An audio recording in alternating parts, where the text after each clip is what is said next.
But basically, the tack I would have taken is I would have just said, I made a mistake. I'm sorry.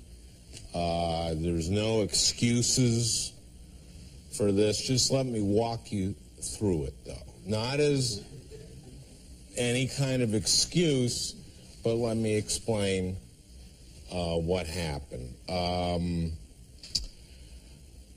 First of all, she was 23 years old, not 21, as a lot of people have said. Not that that's anything, but I just wanted to clear that up.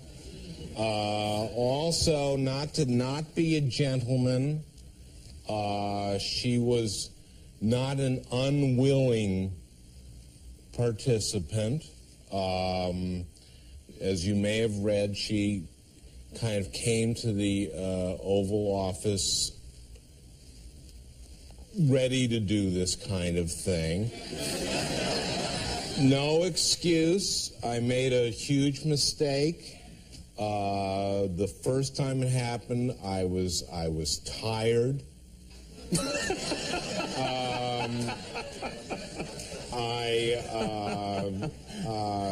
And that's no excuse again. And then I figured because it happened once,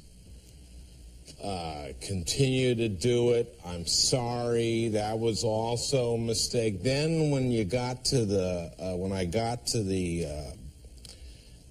Paula Jones deposition, the Paula Jones thing is a whole other thing I won't deal with. But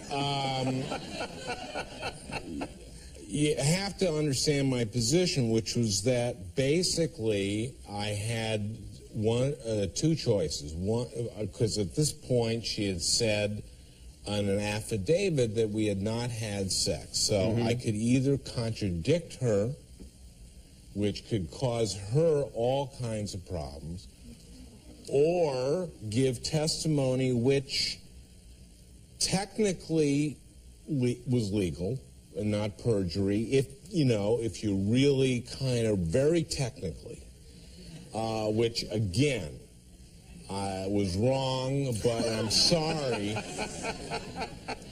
But at this point, I had no way of knowing what was gonna, that she had told this Linda Tripp, who I'm sure is a very nice person, or that she had saved the dress. And so now, but you have no reason to believe what I'm saying because I'm obviously backed into a corner, but honestly, I'm sorry.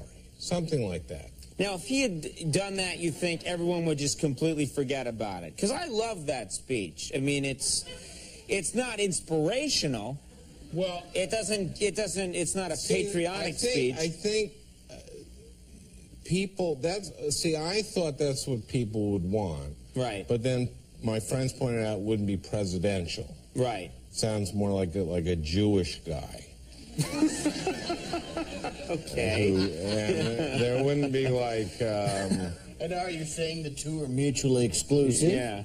There has not been a Jewish president since Reconstruction. Yeah. President Finkelstein, of course.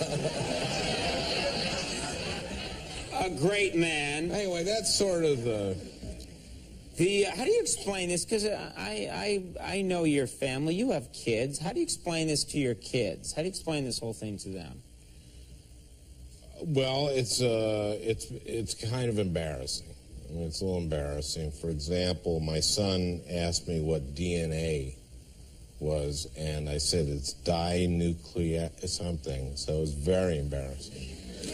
I mean, how do you explain the sex? Oh. Well, I just told my kids I told them that I love them. And not to worry that the president wasn't going to try to have sex with them.